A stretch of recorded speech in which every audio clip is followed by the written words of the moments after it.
నేను మొట్టమొదటిగా ఇప్పుడు మీకు చూయించింది దృశ్య రూపంగా యాజ్ ఇట్ ఈజ్గా జరిగినటువంటి సంఘటన ఏంటి?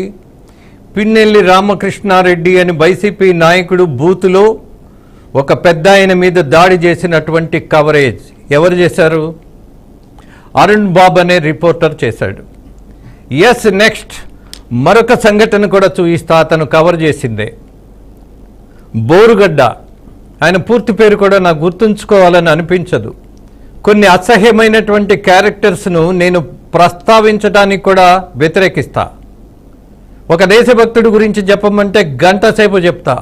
ఒక దుర్మార్గుడు గురించి చెప్పాలి అని అంటే ఒక్క సెకండ్ కూడా టైం వేస్ట్ చేసుకోను. బోరుగడ్డ అన్నతను మాట్లాడిన మాటలు అందరికీ తెలుసు. పోలీసు డిపార్ట్మెంట్కే కాదు, సామాన్యులకు కూడా తెలుసు. అతనికి పోలీసులు చేసినటువంటి మర్యాదలను యథాతథంగా చిత్రీకరించి పంపించిన వాడు అరుణ్ బాబు. ఎస్, అది కూడా ప్లే చేయండి.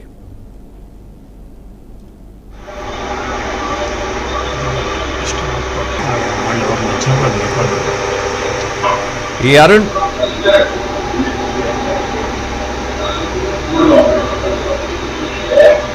ఎంత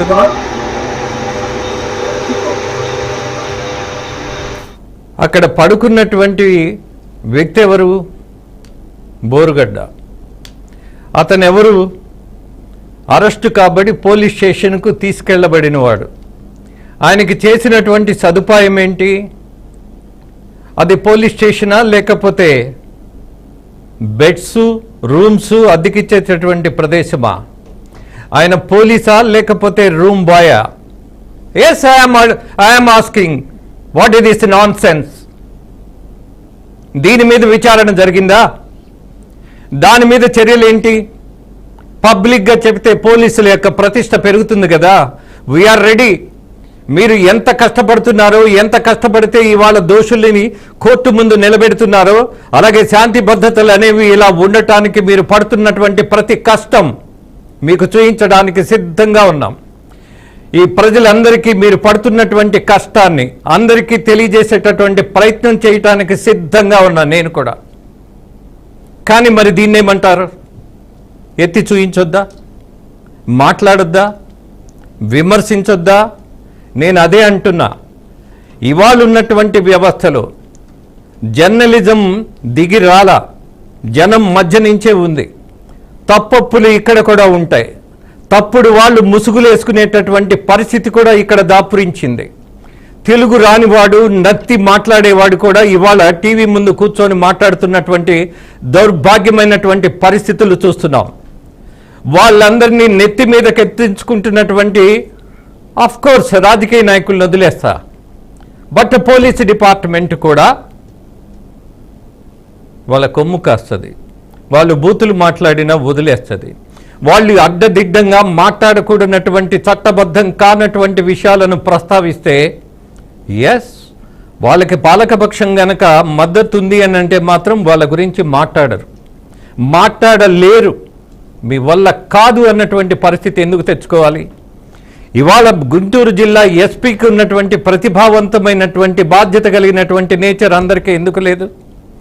ఆయన ఎంత ధైర్యంగా ఒక మీడియా పర్సన్ మీద కేసు పెట్టడం, అలాగే 11 మందిని అరెస్ట్ చేశారు, ఆయన చేయించారు.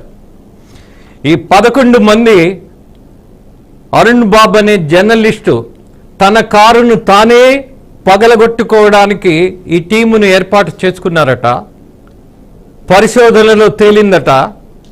వీళ్ళందరినీ రిమాండ్ చేశారట. కోర్స్ తర్వాత కోర్టులో ప్రొడ్యూస్ చేసిన తర్వాత ఈ దర్యాప్తులో వాళ్ళు గ్రహించినటువంటి విషయాలను అన్నిటినీ కోర్టుకు పంచిన తర్వాత, చూయించిన తర్వాత శిక్షార్హులైతే శిక్ష పడుతుంది. కానీ ఇక్కడ బాధ్యతగా పోలీస్ అధికారి ఒక జర్నలిస్ట్ అని వదిలేలా. I appreciate. ఇక్కడ జర్నలిస్ట్ అన్నటువంటి పరిస్థితి ఉండక్కర్లా. మేమెప్పుడు దాన్ని కోరుకోవటంలా. నేనే చెప్పా, మీడియా ఏది చేయకూడదో అది చేస్తోంది, ఏది చెయ్యాలో అది చేయటం లేదు అన్నటువంటిది నేనే చెప్తున్నా. పదే చెప్తున్నా, మళ్ళీ చెప్తా. అలాగే బీఆర్కే గురించి మీరు మాట్లాడారు కాబట్టి ఎస్పీ గారికి ఒక వివరణ ఇచ్చే ప్రయత్నం నేను చేస్తా. ఏంటి ఆ ప్రయత్నం? మరొక విషయాన్ని కూడా తెలియజేసి ఆ విషయానికి వస్తా. ఎందుకు మేము ఉద్యోగం ఇచ్చాము ఒక రిపోర్టర్కి, మరొక సంఘటన కూడా అతను కవర్ చేసిందే చూయిస్తా. Yes PCR,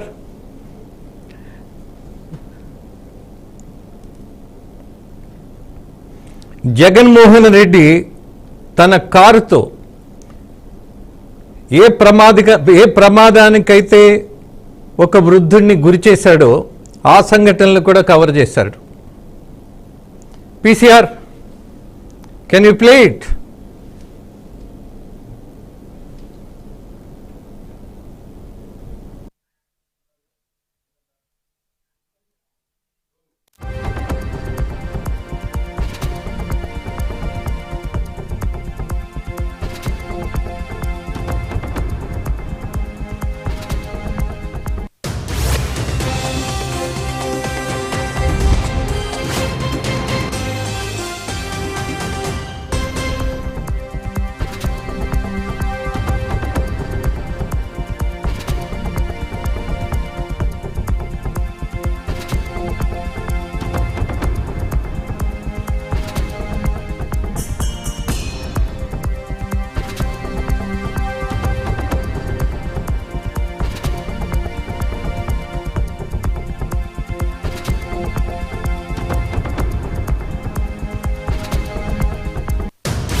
problem.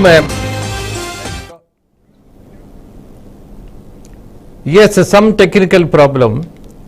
ఈ అరుణ్ బాబు అనేటటువంటి రిపోర్టర్ కవర్ చేసింది కూడా నేను ఇప్పుడు ప్రసారం చేయలేకపోతున్నాను, కానీ అతను నాకు ఇచ్చినటువంటి వార్తల్లో, నా ఛానల్లో అతను చేసినటువంటి రిపోర్టింగ్లో నాకు అందిన సమాచారం మేరకు, మాకున్నటువంటి వార్తా సేకరణలో అతను చేసినటువంటి ఒక ప్రయత్నం నేను చూయించా. This is the talent of that journalist అని నేను భావించా. ఫైన్. పోలీసుల్ని బెదిరిస్తున్నారు అన్నారు. చాలా విచిత్రం నాకు ఇది. ఎస్పీ గారు కూడా ఆశ్చర్యపోయారు, బాధపడ్డారు. అలాగే సామాన్యులను, అలాగే కొంతమంది వ్యాపారవేత్తలను, వీళ్ళందరినీ బెదిరించి డబ్బులు వసూలు చేసే కార్యక్రమంలో అతను ఉన్నాడు అన్నటువంటి సమాచారం మీ దగ్గర ఉన్నప్పుడు మాకు ఒక నోటీస్ ఇవ్వచ్చు. ఇలాంటి వాడిని మీరు ఎలా ప్రోత్సహిస్తున్నారని మమ్మల్ని అలర్ట్ చేయొచ్చు. మేము తెలిసి చేసినా తెలియక చేసినా అది తప్పవుతుందని నేను నిర్ద్వందంగా ఒప్పుకుంటా. దాని ప్రభావం ఏంటో ఖచ్చితంగా తెలిసిన వాడిగా ఒప్పుకుంటా. ఒక జర్నలిజం కాకుండా ఏదైనా తప్పు చేస్తే 100% నా ఛానల్లో కనపడ్డు. ఇది అండర్లైన్ చేసుకోవాలి, ఇంక్లూడింగ్ ఎస్పీ గారు కూడా. 100% నా దగ్గర ఎవరినైనా బెదిరించాడు అన్నటువంటి సాక్ష్యాధారాలతోటి సహా ముందు పెడితే ఏ రిపోర్టర్ అయినా నా ఛానల్లో మళ్ళీ కనపడ్డు. That is sure. I promise. మాట మీద నిలబడి చెప్పింది చేసేటటువంటి ప్రవృత్తిలో మేమున్నాం. మాకు అతను ఇలాంటి పొరపాట్లు చేశాడు అని ఎవరైనా హెచ్చరించారా? లేదు. ఇలా జరుగుతుంది అని ఎవరైనా కంప్లైంట్ ఇస్తే మేము నిర్లక్ష్యంగా వదిలేశామా? లేదు. ఇంతమంది పోలీస్ అధికారులను బెదిరించి డబ్బులు తీసుకున్నాడు అన్నటువంటి మాట మొట్టమొదటిసారిగా ఎస్పీ గారు ప్రెస్ మీట్లో చెప్తున్నప్పుడు మాత్రమే విన్నా. ఖచ్చితంగా స్పందిస్తాం. బట్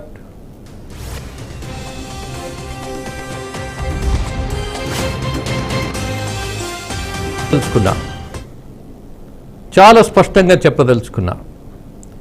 ఎస్పీ గారు ఏదైతే ఒక అభిప్రాయాన్ని వెలిబుచ్చారో, జర్నలిజం ముసుగులో ఎస్ఎస్పీ గారు మరో పదాన్ని కూడా నేను జోడిస్తున్నా. ఇక్కడ దొంగలున్నారు, గజ దొంగలున్నారు. ఛానల్ పేరుతోటి దోచేసేటటువంటి వ్యవస్థ మీ కళ్ళ ముందే ఉంది. ఎంతమందిని శిక్షించగలిగారు? ఏ మీడియా సంస్థను మీరు ప్రశ్నించగలిగారు? బట్ ఐ హోప్ మీలాంటి ఐపీఎస్ ఆఫీసర్లు ఎవరిని వదిలిపెట్టరు అన్నటువంటి నమ్మకంతో నేనున్నా, గౌరవంతో భావిస్తున్నా. ఖచ్చితంగా మీరు సాధించగలరు అన్నది నాకు నమ్మకం ఉంది. బికాజ్ ఒక చిన్న సంఘటన, రిపోర్టరే ఫోన్ చేసి నా ఇంటి మీద దాడి జరుగుతుంది అనంటే మీరు స్పందించిన తీరు చాలా గౌరవాన్ని పెంచింది. ఒకవేళ ఇదే అరుణ్ బాబు కావాలని తన కారు మీద తనే దాడి చేయించుకుంటే అది క్షమార్హమే కాదు. సభ్య సమాజం క్షమించదు. మీరు చట్టానికి వ్యతిరేకంగా ఏం పని చేయటంలా చేస్తున్నారని, అలాగే జర్నలిస్టుల మీద దాడి చేస్తున్నారని నేను ఇక్కడ ఆపోదించబట్లా. బట్ మీరు అన్నారు, మీరు ఒక వాట్సాప్ మెసేజ్ చదివారు, జర్నలిస్టు సంఘాలు ఖండిస్తున్నాయని. దానికి సంబంధించిన జర్నలిస్టు నాయకుడు తప్పకుండా మీతో ఇప్పుడు లైవ్లో మాట్లాడతాడు. బట్ మరొక విషయం కూడా నేను మీ దగ్గర అప్పీల్ చేస్తున్నా, మీకు ఒక సూచన కూడా ఇస్తున్నా. నా మొట్టమొదటి ప్రశ్న, పోలీస్ అధికారులు ఒక జర్నలిస్టు ముసుగేసుకున్నవాడు భయపెడితే డబ్బులు ఎందుకు ఇచ్చారు? ఎందుకు ఇచ్చారు అన్నటువంటి సమాధానం కావాలి ఇక్కడ. ఎందుకు లొంగిపోయారు అన్నటువంటి పరిశోధన జరగాలి ఇక్కడ. ఈ జర్నలిస్టు రూపంలో ముసుగేసుకున్న వాళ్ళు, అలాగే పోలీసు డ్యూటీల్లో ఉన్నటువంటి వాళ్ళు ఇద్దరు కలిసి ఏదైనా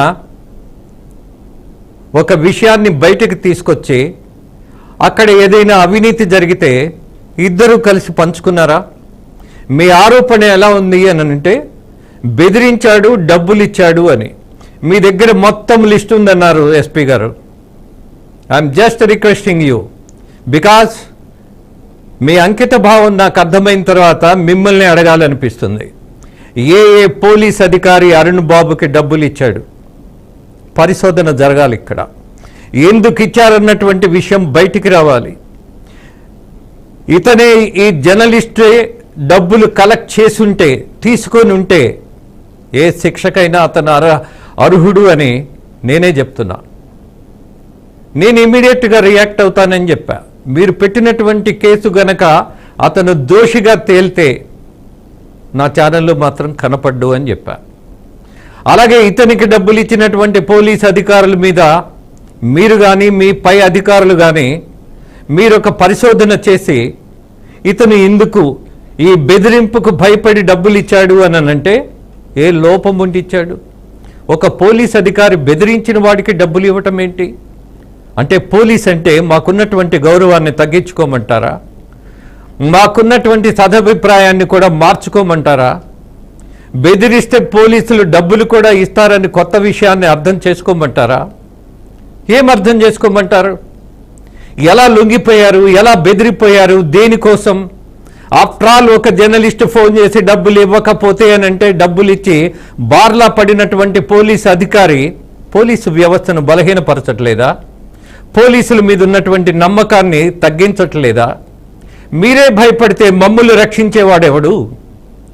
నేను మొదట్లోనే చెప్పా, ఇవాళ సమాజం, నేను కానీ నా బిడ్డలు కానీ అలాగే మొత్తం సమస్త వ్యవస్థ ఇవాళ సుఖవంతంగా భద్రతగా ఉంది అని అంటే మీలాంటి వాళ్ళు మా కోసం నిలబడబట్టి.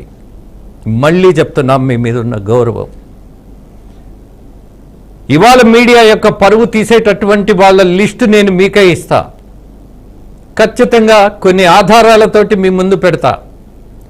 కోర్స్ అది మీ జిల్లాకైతేనే మీరు పరిమితం అవుతారు కాబట్టి మొత్తం వ్యవస్థ ఎలా ఉన్నది అనేది పోలీసు డిపార్ట్మెంటు అలాగే మీడియా అందరం కలిసి కూర్చోవలసిన దశ వచ్చిందని భావిస్తున్నా. ఇవాళ ఎవరెవరు ముసుగులో ఉన్నారు అన్నటువంటి విషయం మీరు మాట్లాడండి. ఎవరికి అమ్ముడు పోయారు అన్నటువంటిది ధైర్యంగా నేను ఒక్కడిని మాట్లాడగలను. నేను ఒక్కడినే కాదు, చాలామంది మాట్లాడగలరు. బట్ నేను మాత్రం బాధ్యతగా ఆ విషయాన్ని ధైర్యంగా మాట్లాడగలరు. బికాజ్ ఐ కెన్ డిక్లేర్, ఈ ఛానల్ పెట్టడంలో ఒక అంకిత భావం ఉంది, ఒక బాధ్యత ఉంది.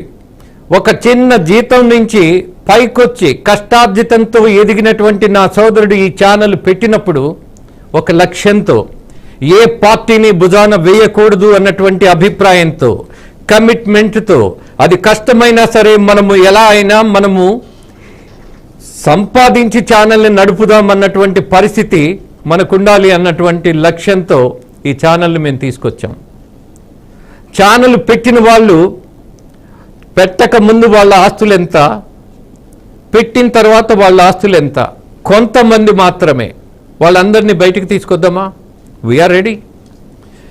అలాగే మీరు అన్నటువంటి మాట ఏదైతే ఉన్నదో, అరుణ్ బాబు అనేటటువంటి వ్యక్తి ఏదైనా కలెక్ట్ చేస్తే మాకు సంబంధమే లేదు. మీరు కంప్లైంట్ ఇస్తే ఖచ్చితమైనటువంటి చర్యలు ఉండే, 100% ఉండే, ఆలోచించేవాళ్ళం. అలాగే మీరు తీసుకున్నటువంటి నిర్ణయాన్ని మేము గౌరవిస్తున్నాం ఎస్పీ గారు. I appreciate your effort. ఫైనల్గా ఒకటే చెప్పదలుచుకున్నా, అతను ఏవైతే యాడ్స్